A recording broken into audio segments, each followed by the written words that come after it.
ఎవరెవరు ఏ ఏ విధముగా నన్ను తెలియగోరుచున్నారు వారిని ఆయా విధములుగా నేను అనుగ్రహించుచున్నాను. కాని ఏ ఒక్కని యందును అనురాగము గాని ద్వేషము గాని లేవు.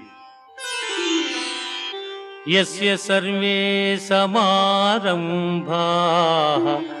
కామ సంకల్ప వర్జితాః జ్ఞానాగ్నిదగ్ధ కర్మాణం తమాహుః పండితం బుధాః.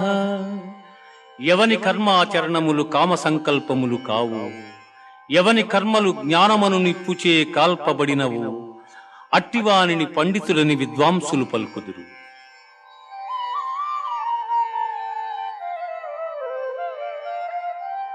బ్రహ్మార్పణం బ్రహ్మహవిః బ్రహ్మాగ్నౌ బ్రహ్మణాహుతం.